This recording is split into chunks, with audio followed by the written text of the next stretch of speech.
Messieurs, bonsoir. Bienvenue sur la chaîne Bleu Blanc Reds, donc la chaîne qui parle uniquement de la Dream Team. We are Liverpool. Et ce soir, pour m'accompagner, il y aura Mathieu et Max avec moi. On va rentrer Salut. rapidement dans le vif du sujet. Ça va bien, les gars? Ouais, tranquille. Ça va, ça. Donc, C'était une bonne on petite va semaine. commencer par une semaine assez tranquille, on va dire, hein. Encore une petite victoire dans les 10 dernières minutes. On change pas le thème de la saison. Ouais, on va commencer par le débrief du match. On va vite rentrer dans le vif du sujet. Un petit mot sur le match de mardi, Max. Ouais, bah comme tu dis, en fait, on reprend. En fait, là, ça va être un peu l'inverse. On prend pas les mêmes, mais on recommence quand même. C'est-à-dire que on se fait peur sur la fin, mais n'empêche que, ouais, du coup, match assez tranquille. On s'est pas fait de grosses frayeurs, sauf la grosse blessure de Léonie qui nous fait mal. Mais en soi, match, on va pas dire fermé, parce que du coup, ça a joué des deux côtés. Je voyais qu'on disait. On s'est fait le 19e de Championship, mais mine de rien, eux, ils étaient là pour se battre, en fait. Ils étaient là pour passer au tour suivant. Faut pas oublier qu'en Angleterre, les coupes, ça compte plus pour certaines équipes que le championnat.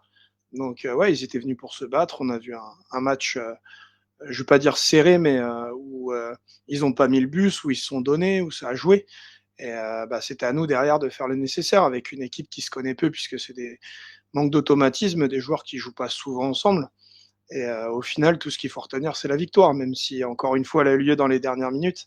Ça reste une victoire et on la prend. Exactement. J'ai Ouais. oublié de saluer English et Seb qui sont avec nous dans le chat. Donc les gars, si vous avez un petit mot à dire, quand vous voulez, vous n'hésitez pas pour intervenir, hein. Mathieu, je vais te laisser la parole sur le match. De ton côté, t'en as Ouais. pensé quoi? Ouais, bah moi j'ai trouvé match compliqué, hein, malgré 60% de possession de balle, en fait c'est le même style de match que d'habitude quoi. On a le ballon, mais on score pas quoi. Je crois qu'on fait 10 tirs seulement 4 cadrés. En face, Southampton c'est 13 tirs 3 cadrés seulement aussi. Donc ils ont quand même plus tiré que nous, alors que c'est nous qui avons eu plus le ballon. Et puis voilà, ben, on n'arrive pas, on score pas encore une fois quoi. Alors après effectivement, match de coupe où on fait tourner. Donc des joueurs qui manquent de temps de jeu, donc déjà individuellement c'est compliqué pour eux peut-être. Et puis du coup, si c'est compliqué déjà individuellement, bah forcément collectivement ça l'est encore plus. Je trouve qu'on est quand même chanceux aussi parce que faut pas oublier que Southampton est pas loin du 1-0, hein, parce que du coup on se prend la transversale plus derrière la tête à côté. Et sur l'action juste derrière, c'est toi qui marques et tu te retrouves à 1-0 alors que tu devrais te mener 1-0. Donc au final, on est quand même pas mal chanceux, je trouve. On s'en sort bien. L'essentiel, la victoire est là. Les jeunes et ceux qui jouent pas trop ont eu du temps de jeu. La qualif est assurée et voilà, c'est tout ce qu'il y a à retenir. Et effectivement, la blessure de Léonie, c'est bah, voilà, croisé pété, saison finie. C'est vraiment le gros point noir de la soirée. Ouais. Ouais, bah, comme tu dis, effectivement, sur ce genre de match, c'est un peu compliqué de tirer des leçons. Beaucoup de jeunes, beaucoup de joueurs qui n'ont pas l'habitude de jouer ensemble, donc c'est un peu compliqué. Il faut peut-être prendre en compte la défense. Moi, j'ai envie qu'on parle pas mal de la défense quand même. On sent que c'est compliqué. Faut pas qu'on ait un Van Dijk ou un Konaté qui se blesse. Bon, derrière, on a perdu Léonie, donc le gros point noir. Euh, Endo et Gomez ont fait énormément de pertes de balles. Ils font vraiment très peur. Tu parles de la transversale, ça part d'une perte de balle de Gomez. Le corner concédé pour le but, ça part d'une perte de balle de Gomez. La boulette d'Endo qui fait la passe décisive à l'adversaire. Voilà, c'est un vrai chantier la défense. Euh, J'aimerais bien qu'on en Ouais. parle. Donc English, je veux qu'on parle des notes. Euh, il me semble que Gomez et Endo, par exemple, sont mieux notés que Nioni.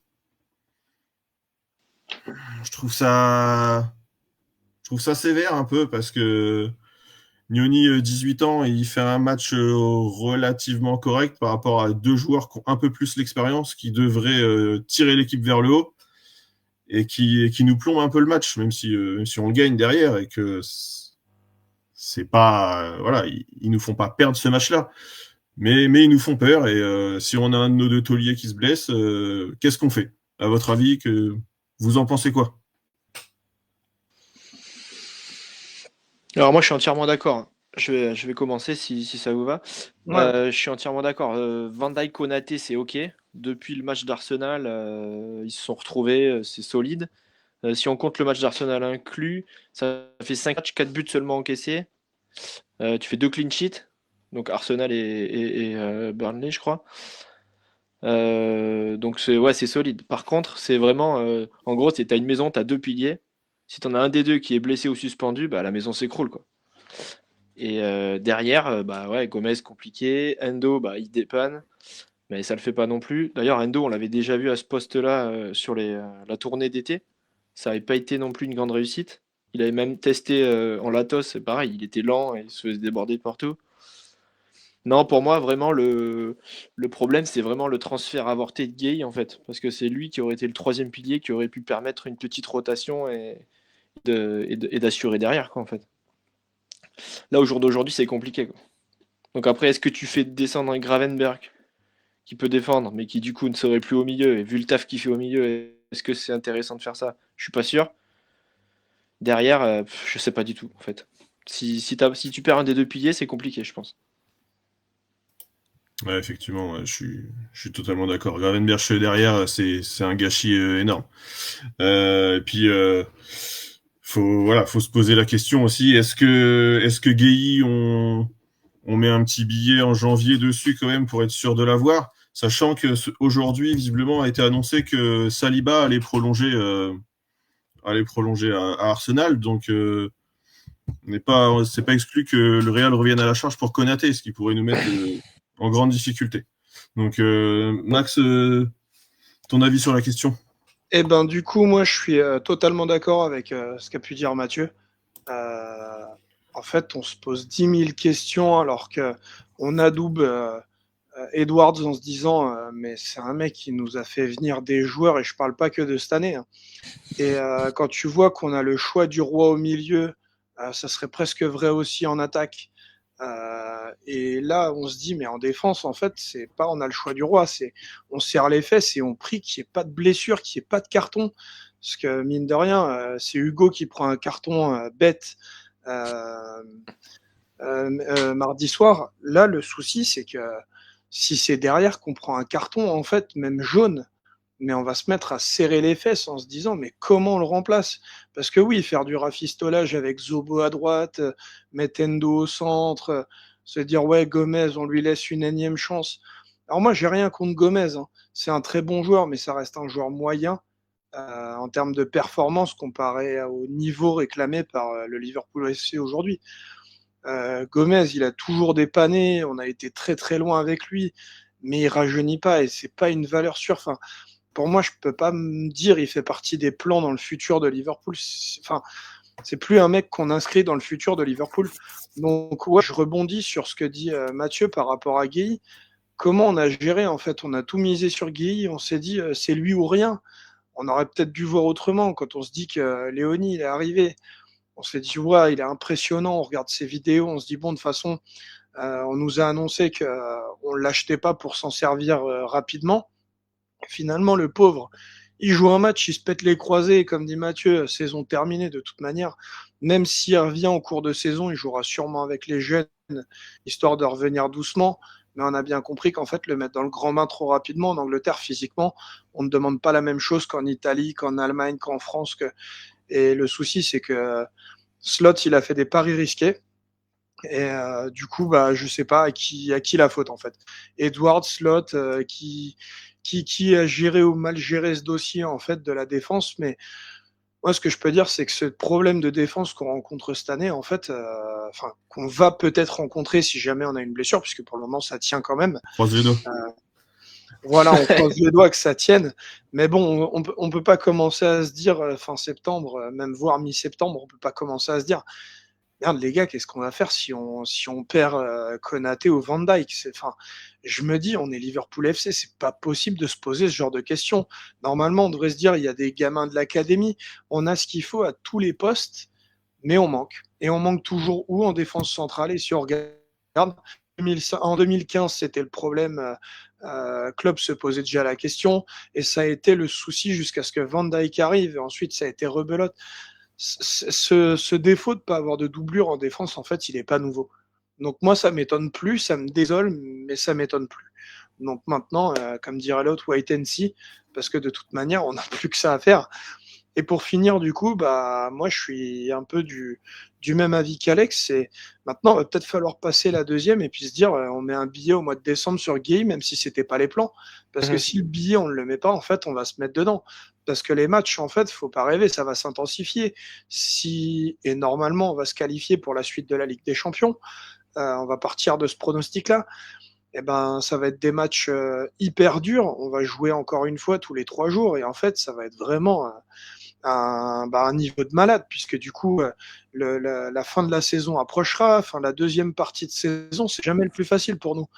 Donc, si on commence à se dire qu'on tient qu'avec Konaté et Van Dijk jusqu'au mois de mai, ça va être trop compliqué pour moi, à mon avis. C'est un pari beaucoup trop risqué. Donc, il va falloir trouver des remplaçants à Léonie et surtout essayer de trouver le moyen de faire venir Guéhi dès cet hiver, en fait. Voilà ce que je peux dire. Ouais, moi, pour rebondir. Vas-y, Mathieu. Ouais, moi, pour rebondir sur ce que tu dis, effectivement, le Guéhi en janvier, je suis entièrement d'accord.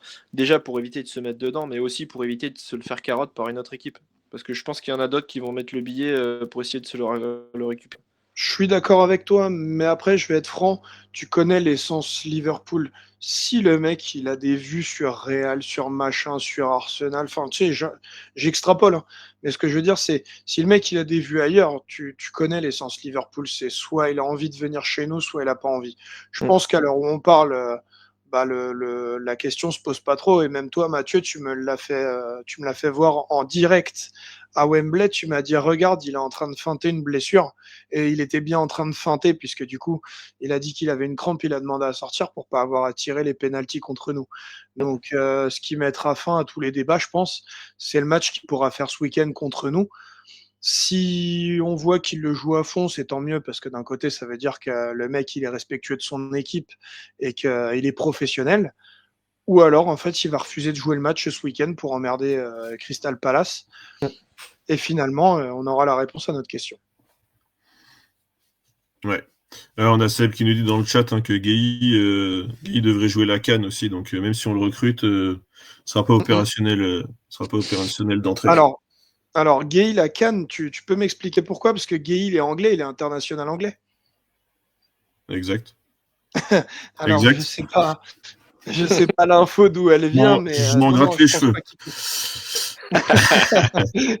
Après, vous m'arrêtez. Guéhi a des origines, mais il est anglais, hein, donc c'est un international anglais, donc on ne devrait pas avoir de soucis à ce niveau-là. Il y a English93 qui nous demandait dans le chat de faire un petit point sur les notes. Donc je vais revenir un peu sur les notes de mardi. Donc on a Mamardashvili à 6,9, Frimpong le plus mal noté à 6,1.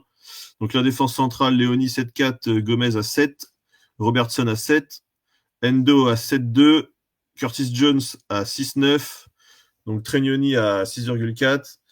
Et devant, c'est là qu'on a des notes un peu plus intéressantes. Donc Ngumo à 7,1, Isaac 7,8 et l'homme du match, Federico Chiesa. De toute façon, ça va m'offrir l'opportunité de la transition. On va passer sur la partie offensive de l'équipe plutôt maintenant. Donc ça va me permettre de répondre aussi à l'autre question de Seb qui voulait qu'on parle un peu d'Ekitike. On va reparler d'Ekitike tout à l'heure, t'inquiète pas. En attendant, je voudrais qu'on fasse un petit point. On se retrouve quand même dans une situation où on a un attaquant à 150 millions dont on connaît la valeur, qui connaît la première ligue. On n'a pas de soucis sur lui, Isaac. On sait qu'il va faire des grosses perfs. Ekitike qui nous a quand même régalé depuis le début de saison, 5 buts en 8 matchs. Bon, et il a posé le cerveau en fin de match mardi. C'est pas ce qui s'est passé. On va en reparler tout à l'heure. On peut en parler tout de suite. Il a quand même pris 400 livres d'amende de la part du club, donc ça c'est la sanction. Donc 2 semaines de salaire pour lui. Je pense qu'il l'a fait une fois, il la refera pas. À un moment donné, on voit même Frimpong en direct qui lui met un peu une soufflante. Et à côté de ça, on a un Chiesa qui nous sauve sur le deuxième match de la saison, qui fait un match masterclass mardi. 3 joueurs pour un poste. Qu'est-ce qu'on fait Mathieu, t'es coach là. Qu'est-ce que tu fais toi? Un vrai casse-tête. Alors moi déjà, trois joueurs pour un poste. Moi je mettrais plutôt 2 joueurs pour un poste parce que Chiesa, moi je le mets pas en neuf.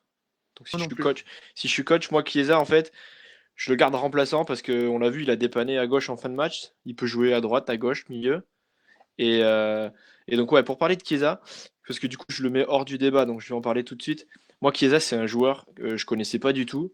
Il est arrivé l'an dernier, il est recruté, seul recrue du club. Je me dis tiens enfin je connaissais de noms vite fait mais sans plus. Je dis tiens c'est bizarre, on fait qu'une recrue, que lui, pas. Donc finalement il joue en fin de saison et il réussit à avoir sa médaille, mais il joue pas de la saison. Là début de saison il commence à jouer, il nous sauve le premier match. Et derrière, il gratte un petit peu de temps de jeu. Enfin, il rentre 9 minutes. Il nous sauve. Derrière, il fait 10 minutes sur le deuxième match, 12 minutes, 19 minutes. Isaac arrive, remplaçant, tu joues plus. Putain, et le mec, il fait une saison entière à pas jouer. Il revient, il commence à jouer. Un mec qui arrive, il rejoue plus. Moi, à sa place, je suis au fond du seau, quoi. Et lui, on lui dit tiens, il y a un match de coupe, tu vas jouer. Le mec, il est là, il est à fond. Il se donne partout. Il va s'arracher, il va ramasser un ballon. Il fait la passe pour marquer. Le deuxième but, il est face au gardien. Au lieu de frapper, il donne pour faire marquer. Mais quel altruisme impressionnant. Le mec, en fait, il est là pour le collectif. Et cette mentalité, moi, j'adore. C'est vraiment un mec, j'adore. Et il est pas payé parce qu'il a 2-3 occasions et ça va pas au fond. Et pourtant, il est pas loin. Exactement. Exactement. Donc, du coup, ce que je voulais quand même rebondir sur ça, suite à ça, avec la blessure de Loni, il devrait intégrer l'équipe donc pour le groupe de la Ligue des Champions. Et en fait, il fait des efforts pour le collectif et au final, bah, ça lui rend parce que il mérite. Donc pour Ouais. moi, Chiesa, vraiment, vraiment joueur très important, mais je le mettrai pas en neuf. Donc voilà, et donc ensuite il reste 2 joueurs pour un poste. Donc effectivement, tu as une recrue à 95 millions et une autre à 150 millions. Tu fais quoi avec ça? bah, alors ce que j'allais dire, c'est que du coup, Ekitike, je vais parler de lui en premier parce que c'est un petit français, donc c'est mon petit chouchou, on va dire. Et son maillot là d'ailleurs. Ekitike, début de saison, bon début de saison, 8 matchs, 5 buts, une passe D. Déjà chouchou d'Anfield, hein, il a déjà sa chanson et tout dans le stade, donc c'est quand même énorme. Et donc tout va bien et tout, jusqu'à cette célébration, quoi. Je sais pas ce qui lui est arrivé, il s'est plus senti, c'était le but de la gagne. Mais comme dit Slot dans sa conférence de presse, quoi. Tu marques un but où tu élimines 3 joueurs, tu mets une pleine lucarne, tu fais ça en finale de Ligue des Champions. Ok, t'exploses, tu vas enlever ton maillot, t'en peux plus, ok. Mais là, c'est un vieux match de coupe en milieu de semaine. Le premier truc que tu as à faire, c'est dire merci à Chiesa qui te l'offre, quoi. Tu vois, c'est pas d'aller dans le coin, ouais, c'est moi qui ai marqué. Donc voilà, cette célébration cacahuète, deuxième jaune, le rouge, tu sors, voilà, du coup, tu joues pas le prochain match et c'est le tremplin parfait pour Isaac qui arrive. Donc du coup, Isaac va être titulaire. Isaac, lui, il a l'avantage de connaître la première ligue, donc c'est son championnat. Il faut pas oublier qu'il finit deuxième buteur l'an dernier derrière Salah. Donc écoute, sa chance arrive. S'il la prend bien comme il faut, va falloir se gratter la tête pour savoir qui va jouer derrière. Ouais. Tu me diras, ça fait un casse-tête en moins pour Slot ce week-end. Au moins, il a pas besoin de trop se creuser la tête. Et effectivement, Chiesa sur un côté. Il aura sa chance pendant que Salah partira à la CAN. D'ici là, on sait que le temps de jeu de Salah est énorme. Donc, en espérant qu'il puisse avoir des opportunités, je pense que ce week-end encore, Isaac jouera pas les 90 minutes. Donc, il jouera certainement en neuf. On verra ça. Max, un petit mot, toi, sur nos attaquants. Alors du coup, je vais encore une fois rebondir sur ce que dit Matt et je vais nuancer dans le sens où je vais reprendre dans le même ordre que lui a exposé ses infos. Moi, par rapport à Chiesa, en fait, il n'était pas inconnu. Il faut savoir que c'est un mec quand même qui a un certain âge. Je le vois un peu comme, je vais le comparer à un autre joueur qui évolue pas du tout au même poste, mais on l'a acheté un petit peu comme Thiago Alcantara, tu sais. C'est une vraie star, on ne l'a pas payé cher. On sait que c'est quelqu'un qui se blesse relativement souvent. Je pense que c'était pas du dépannage, mais en fait, on flairait le. C'est pas une pépite en fait. C'est un mec, on connaissait déjà son talent. Il faut savoir que c'est une vraie star en Italie. Le mec, il a juste gagné l'Euro 2020 avec l'Italie quand même. Donc, faut pas oublier ça. C'est un mec qui, là, en fait, le match que j'ai vu mardi soir, le match de Chiesa, c'est le niveau de Chiesa, en fait. C'est-à-dire que c'est le vrai Chiesa. Là, on l'avait face à nous. Et là, je vais être d'accord avec toi, c'est bah, le mec, moi, je le mettrais pas en numéro 9. Il peut, hein, mais il n'y a aucun intérêt pour nous. Comme tu le dis, on a Isaac, on a Ekitike. Moi, Chiesa, je le vois donner un caviar côté gauche, je le vois donner un caviar côté droit. Il en finit presque dans les rambardes. Et le pire, c'est qu'il va se battre comme un chien sur le ballon, en fait. Donc, Chiesa, il n'y a rien, enfin, il y a rien de choquant. C'est ce qui me choquerait, bah, comme tu l'as dit, c'est le fait qu'il soit pas retenu dans la liste de la Ligue des Champions. Il est pas tout le temps dans l'équipe, dans les 22 qui sont envoyés en match de Première Ligue. Tu te dis, le mec, en fait, c'est parfois il est pas appelé du tout. Donc ouais, ça fait peur. En fait, tu te dis, le mec, on ne le remercie pas, alors que vu ce qu'il a donné en pré-saison, il a été présent dès le premier match, dès le premier entraînement. Et on le remercie comme ça. Finalement, lui, il a décidé de le prendre avec philosophie. C'est un mec qui sait qu'il est en fin de carrière. Je pense que de toute manière, ça reste quand même le rêve d'une vie pour certains joueurs de mettre le maillot de Liverpool. Je pense qu'il est hyper heureux chez nous.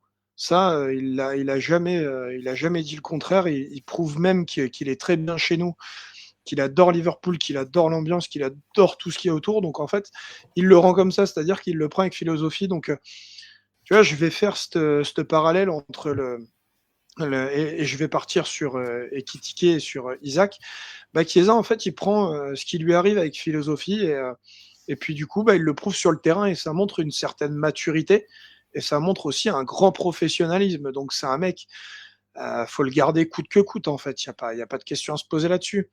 Et donc maintenant, on va passer au sujet du numéro 9 puisque du coup, on pourra pas en avoir deux.